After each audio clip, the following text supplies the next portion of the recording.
Ryan's office revenge. We're eliminating your position effective immediately. The words hit me like a 2-ton steel beam falling from a 10-story scaffold. I sat in that sterile conference room, fluorescent lights humming overhead, 15 pairs of eyes staring at me like I'd just been diagnosed with something contagious. Henry Kane, our 35-year-old CEO with his fancy Wharton MBA and zero field experience, delivered the news with all the warmth of a January morning in Cleveland. My name is Roger Walsh, and until that Thursday afternoon in March, I was the Senior Quality Control Manager at Kane Construction Solutions. 58 years old, 25 years in the business, and apparently too old school for the new corporate culture that valued quarterly profits over worker safety. Budget restructuring, Henry continued, straightening his $200 tie that probably cost more than most of my guys made in a day. We need to streamline operations for maximum efficiency. What he really meant was I'd been asking too many inconvenient questions about safety protocols being ignored to meet impossible deadlines. Questions like why we were using grade B steel when the blueprints called for grade A, or why fall protection equipment was being delayed to save 3 days on a project timeline. The conference room felt like it dropped 20 degrees as my colleagues shifted uncomfortably in their ergonomic chairs. Most of them were good people who'd been beaten down by the corporate machine. But Shane Griffin, my former protege who I'd trained from day one when he was fresh out of engineering school, leaned back in his chair with this look of relief plastered across his face, like he was glad the axe finally fell on someone else.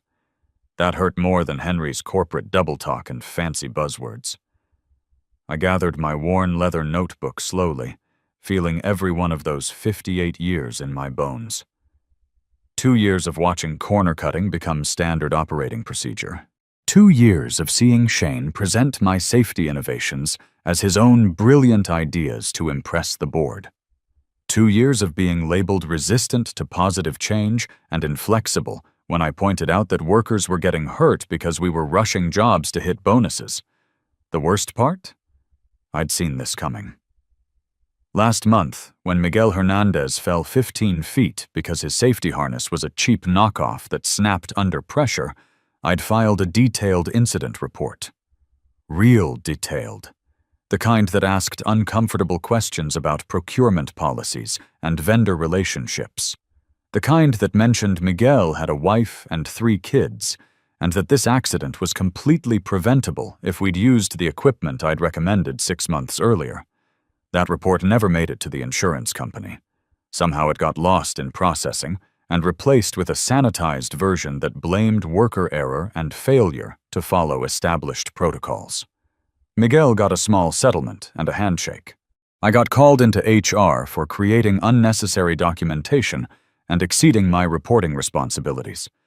I stood up slowly, straightened my tie, a simple polyester one I'd worn to countless safety meetings, and looked Henry dead in the eye. "Actually, you just did me a favor," I said, my voice steadier than I felt. The words came from somewhere deep, the place where 25 years of experience lives. Good luck with your streamlining efforts. The confusion on Henry's face as I walked out was almost worth the public humiliation. Almost. Behind me, I could hear nervous shuffling and whispered conversations starting up. Nobody knew what to say when a company veteran gets executed in front of the whole team. In my F-150 pickup, a 2018 with 180,000 honest miles on it, I sat in the Kane Construction parking lot for exactly 5 minutes and let myself feel the rage. Not sadness, not self-pity. Pure, cold anger. The kind that comes from watching 25 years of blood, sweat, and genuine expertise get tossed aside by some kid who thinks construction is just numbers on an Excel spreadsheet. The memory that kept replaying wasn't today's firing. It was 3 months ago when Shane leaned across his new corner office desk, the one that should have been mine when Bill Henderson retired after 30 years. Shane had this patronizing smile as he delivered the message from upstairs. "The board thinks you're stuck in the past, Roger," he'd said, adjusting his wire-rimmed glasses that made him look like he was playing dress-up in Daddy's office. "Maybe try being more flexible about changing industry standards." What he really meant was stop asking why we were using substandard rebar on the Morrison apartment complex. Stop questioning why safety inspections were being conducted by guys who'd never worked a day on an actual construction site. Stop making mountains out of molehills when I pointed out that someone was going to get seriously hurt, or worse. The next week, my access to project meetings mysteriously disappeared. My safety recommendations started getting reviewed by committees that never met. My direct reports were reassigned to other departments. The message was crystal clear: stay in your lane, keep your mouth shut, or pay the price. What Henry and Shane didn't know was that my sister Patricia, who'd worked in HR at Midwest Regional Construction for 15 years, had been fielding calls about me for months. Word gets around fast in this business when you're the guy who actually knows what he's talking about. Industry contacts had noticed my questions at safety conferences, my detailed articles in trade publications like Construction Safety Today and Industrial Risk Management. They'd been quietly watching my work, not the watered-down, corporate-approved versions that Shane presented to the executive team, but the real stuff.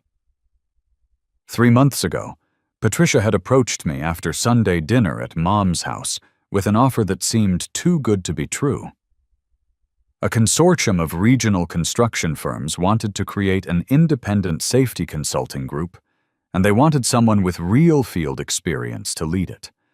Not some fresh MBA with theories, but someone who'd actually strapped on a hard hat and climbed scaffolding. Someone who understood that behind every safety protocol was a real person trying to make an honest living and get home to their family in one piece.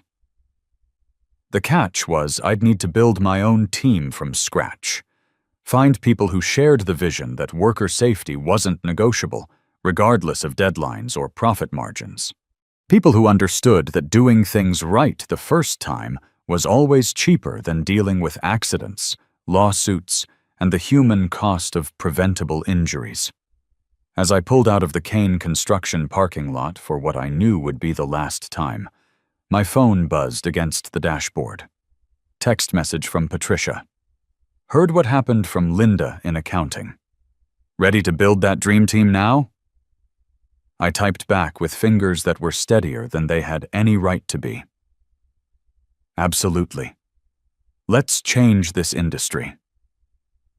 That weekend, I made 8 careful phone calls, each one to someone who'd been overlooked, undervalued, or pushed aside by the new corporate mentality that valued speed over safety and PowerPoint presentations over practical experience.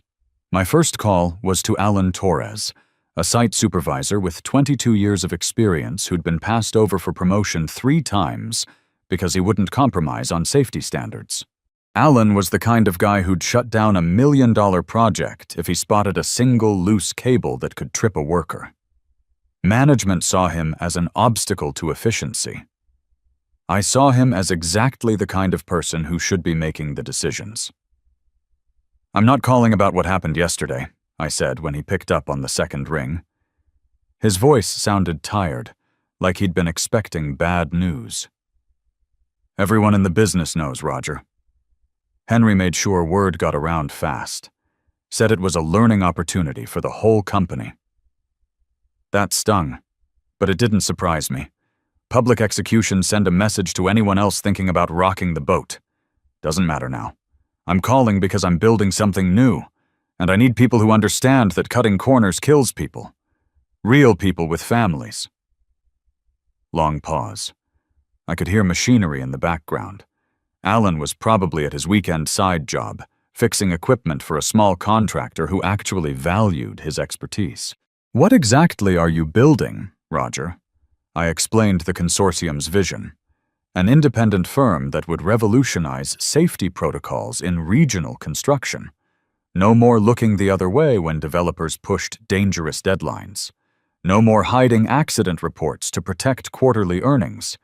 No more treating experienced workers like disposable resources. This isn't about revenge, I told him, though part of me knew that wasn't entirely true. This is about doing things right, about building projects where nobody gets hurt because someone wanted to save a few days or a few $1,000s. What's the compensation? Alan always cut to the chase. He'd been burned too many times by empty promises and good intentions. When I told him, nearly 45% more than Kane was paying him, plus equity in the company, he was quiet for so long I thought the call had dropped. Roger, that's serious money. When do I start? I made 7 more calls like that over the next 48 hours. Each conversation followed the same pattern.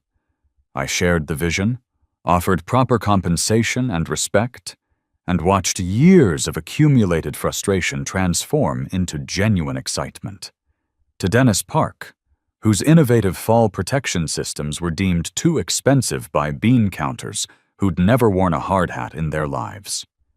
Dennis had developed a modular safety harness system that could prevent 80% of fall injuries, but Kane's procurement department said the $200 per unit cost was not aligned with budgetary constraints. They'd rather pay $50 for equipment that failed when you actually needed it. To Susan Foster, whose project management skills were consistently overlooked because she wouldn't fudge timeline reports to make executives look good. Susan had a talent for seeing 3 steps ahead, identifying potential problems before they became expensive disasters. But her realistic schedules that accounted for proper safety procedures were always adjusted by people who'd never managed anything more complex than a conference room meeting.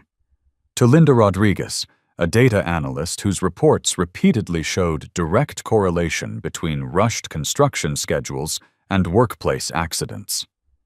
Linda had the kind of mind that could spot patterns in numbers that told stories, ugly stories, about what happened when profit margins mattered more than human safety.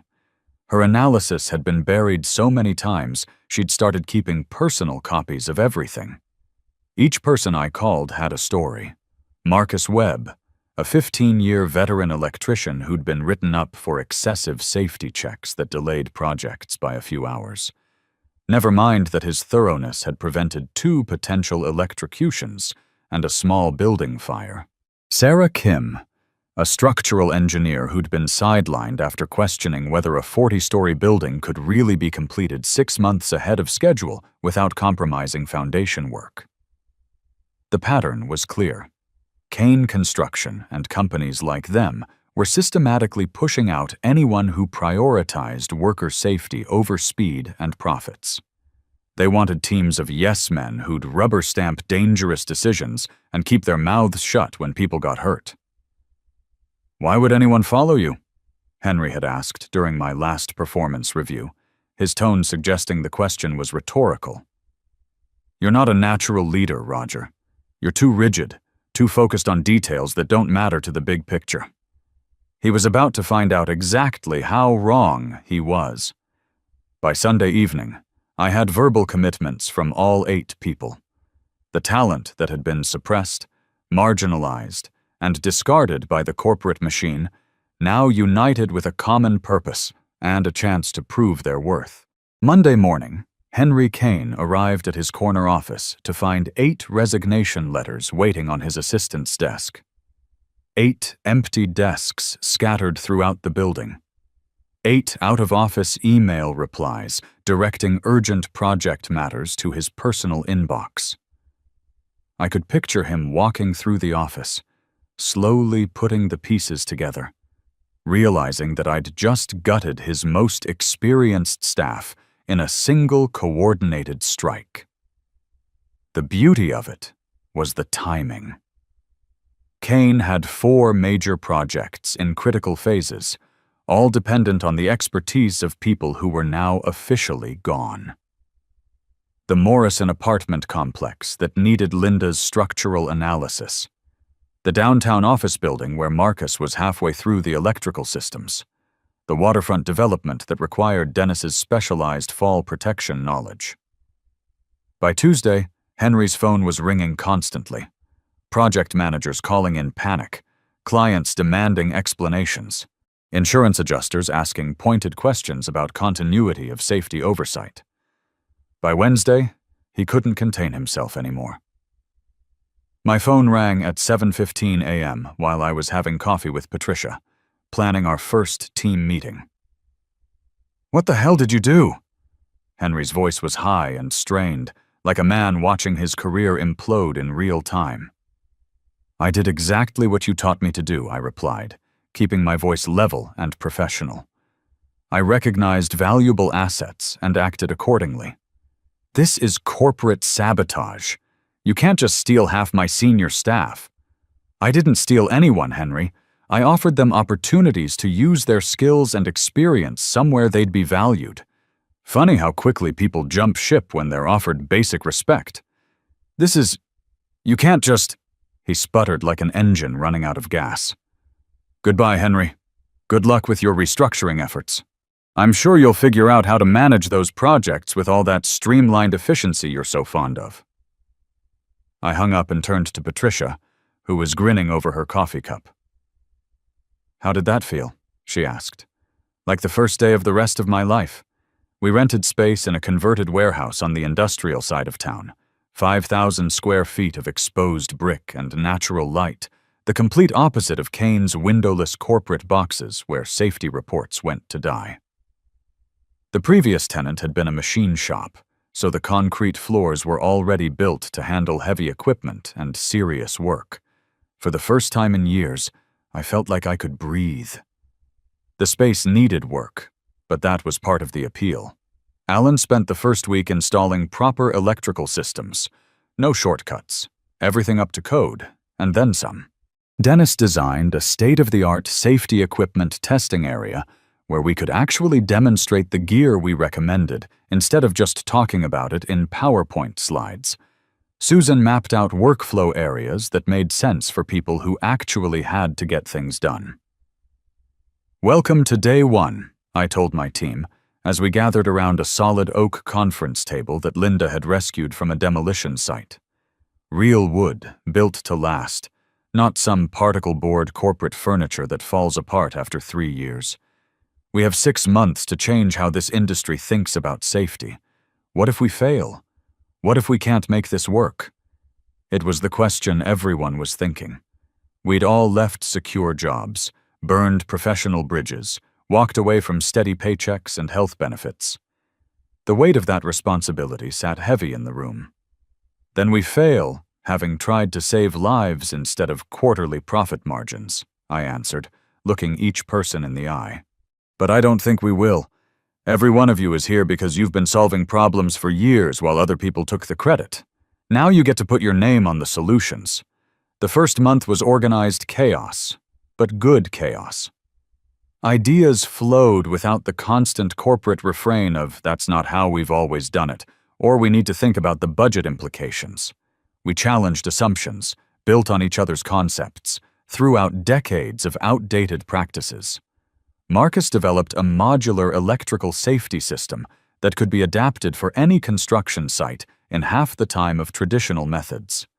Sarah created structural assessment tools that identified potential problems before the first concrete was poured. Linda built data models that could predict accident probability based on weather, timeline pressure, and crew experience levels. Meanwhile, Kane Construction was hemorrhaging credibility faster than a burst pipe. Clients started calling, asking why their most trusted project managers had suddenly disappeared. Subcontractors who'd worked with our team for years wanted to know where we'd gone and whether they could follow us to the new company. Henry issued a company-wide memo about exciting transition opportunities and bringing in fresh perspectives to meet evolving industry needs. Corporate speak, for we have no idea how to replace the people who actually knew what they were doing. But there was a problem Henry couldn't solve with fancy language.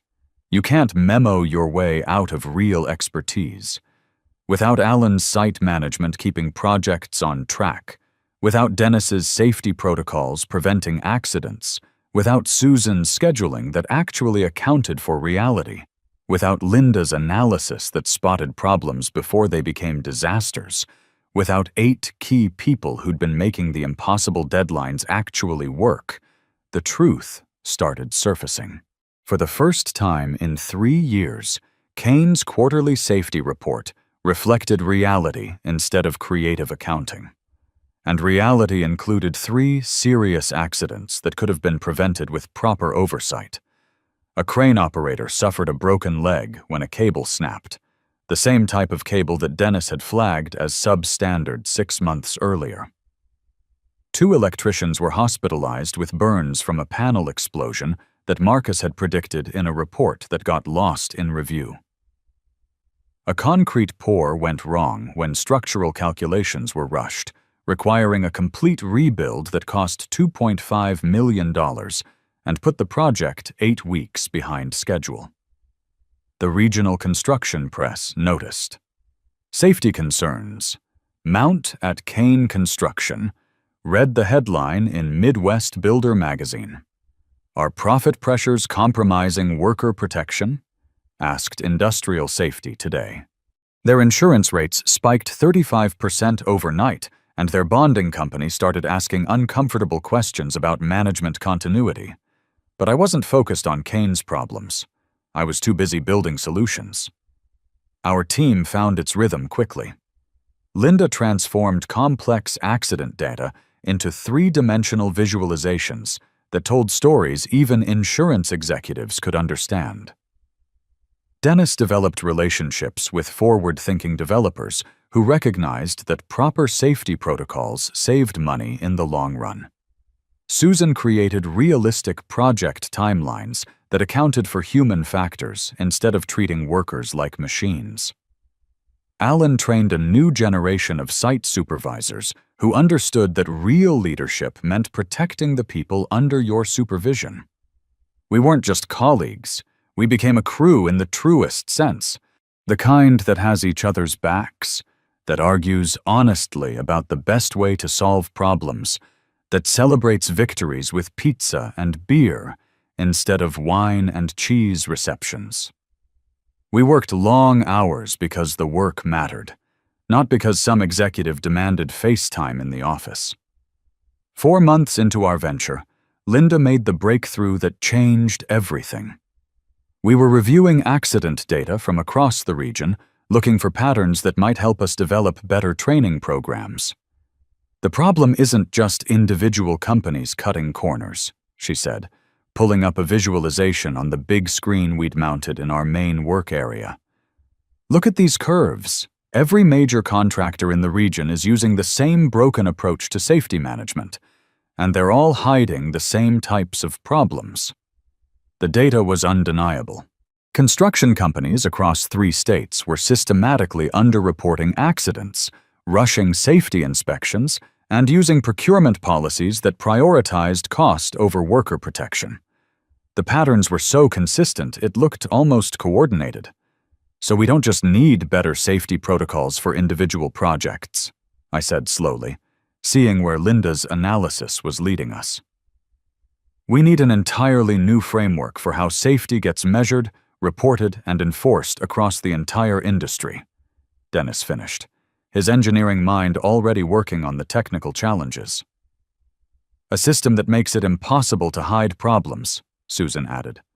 Something that rewards actual safety performance instead of creative paperwork. That night we worked until dawn, fueled by coffee and the knowledge that we were on to something bigger than any of us had imagined.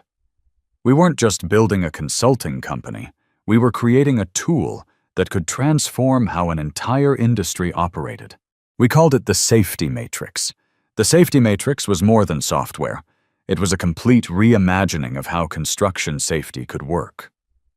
Linda's algorithms could process real-time data from job sites, weather conditions, crew fatigue levels, equipment age, timeline pressure, and dozens of other variables that affected accident probability.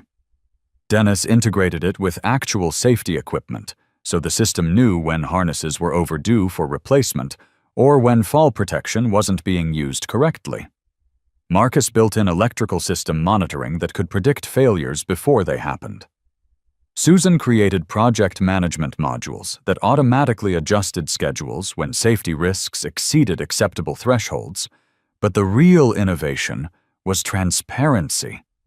Unlike the corporate systems designed to hide problems, our matrix made everything visible. Developers could see exactly how their timeline demands affected worker safety. Insurance companies could access real data instead of sanitized reports.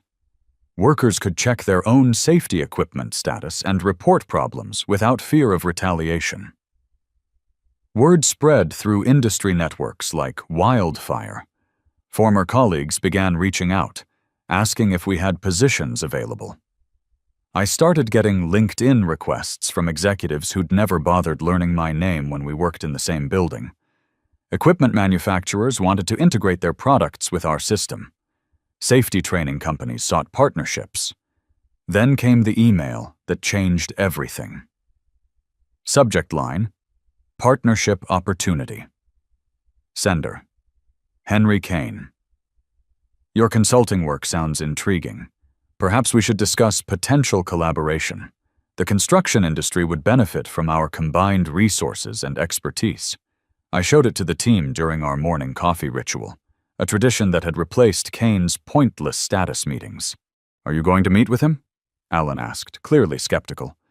What do you think? I looked around the group. Dennis adjusted his safety glasses, a habit from 20 years of job sites. He ignored your expertise for years, then fired you in front of everyone. Now he wants to pick your brain because his company's falling apart. Could be desperation, Susan offered. Their last quarterly report was a disaster. Stock price dropped 18% in 2 weeks. Linda pulled up Kane's recent safety statistics on her laptop. Either way, they're in serious trouble. 4 major accidents in 6 months, regulatory investigations, insurance companies asking questions. The Morrison project is 3 months behind schedule and $2.8 million over budget. I made my decision. I'll meet with him. Not to partner, but to understand exactly what he's after. Sometimes you need to look your former enemies in the eye to appreciate how far you've come. The following Tuesday, I sat across from Henry Kane in a downtown diner that served real coffee and honest food, the kind of place where actual working people eat lunch. 4 years of working under his management, and this was our first face-to-face conversation without other people in the room. You've created quite a disruption, Henry began, stirring artificial sweetener into his coffee with the nervous energy of a man under pressure. 8 resignations in 1 coordinated action. I've never experienced anything like it. 9, I corrected. You fired me first, remember? In front of the entire management team. He had the decency to look uncomfortable. About that decision. Shane may have influenced my thinking more than I initially realized. Interesting admission? So Shane recommended my termination? Henry shifted in his seat, loosening his tie slightly. There were concerns about your resistance to evolving industry practices. My questions about safety shortcuts, I clarified. His eyes widened just enough to confirm what I'd suspected. He'd known exactly what was happening. The substandard materials, the rushed inspections, the pressure on supervisors to ignore problems. He'd been complicit in every corner that got cut. I was never against innovation or efficiency, he backpedaled. But business realities sometimes require adaptive approaches to traditional methodologies. Adaptive approaches, I repeated slowly. Is that corporate speak for ignoring safety protocols when they slow down profit generation? Henry lowered his voice, glancing around the diner like someone might be recording the conversation. That's a serious accusation, Roger. It's not an accusation.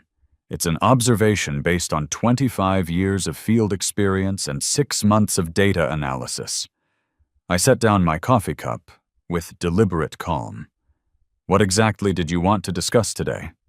Your safety matrix system. I've heard remarkable things about its capabilities. Perhaps there's an opportunity for our organizations to combine resources, your innovation with our established market presence and client relationships. There it was. His company was hemorrhaging clients, facing regulatory scrutiny, and struggling with projects that required the expertise of people he'd driven away. He needed our innovation to save what he'd built on a foundation of cutting corners and hiding problems. "We're not interested in collaboration," I said evenly. "Don't be hasty, Roger. The construction industry isn't large enough for competing safety paradigms. Integration would benefit everyone." Something in his tone triggered a warning bell.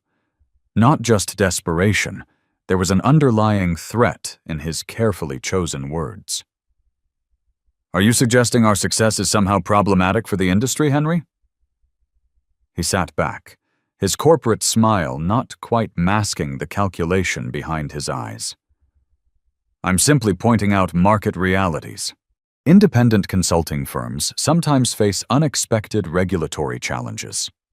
Established companies have resources and relationships that can be protective." The threat was subtle, but clear. Kane Construction had board connections, political relationships, and enough influence to create serious problems for a startup that challenged their way of doing business.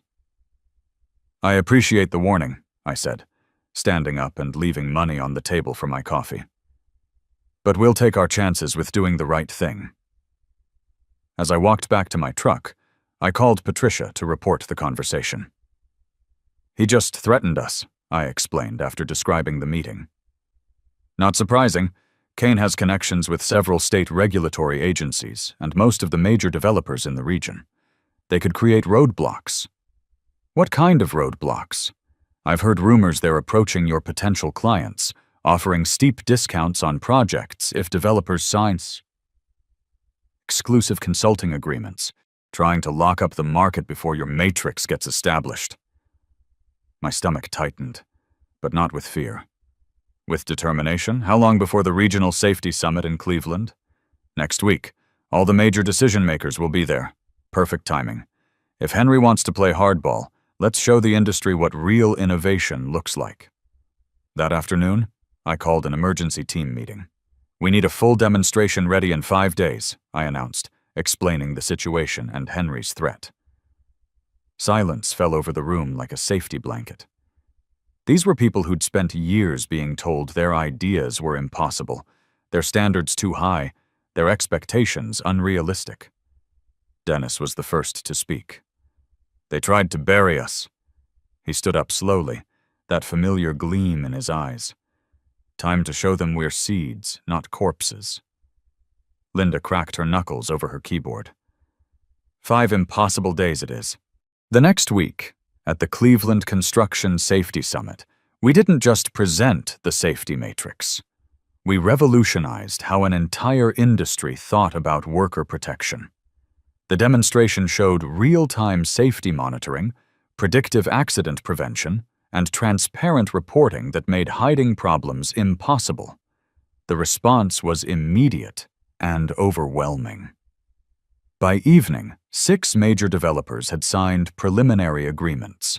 A state regulatory agency requested exclusive consultation on new safety standards. The Regional Construction Association voted to make our system the recommended standard for all member companies. Henry Kane's presentation that morning about incremental safety improvements suddenly looked like exactly what it was: outdated thinking from a company more interested in protecting profits than protecting people. 6 months later, Kane Construction quietly merged with a larger firm. Henry kept his title, but lost his decision-making authority. Shane Griffin found himself managing a single project office in suburban Toledo. Our safety matrix now operates in 8 states, employed by 60% of regional construction firms. We've prevented hundreds of accidents, saved companies millions in insurance costs, and most importantly, We've made it possible for thousands of workers to go home safe to their families every single day. Sometimes the best revenge isn't destroying what hurt you. It's building something so much better that the old way becomes obsolete. At 58, I learned that getting pushed out of one door can be exactly what you need to build the right one. The Safety Matrix team now numbers 22 people, each chosen for their expertise, integrity, and commitment to the principle that no construction deadline is worth a human month. We've built more than a consulting company. We've built a legacy that will outlast all of us, and that's worth more than any corporate title could ever be. Here's what I learned. They can fire you, but they can't fire your experience. And sometimes the greatest gift your enemies give you is the freedom to prove them wrong.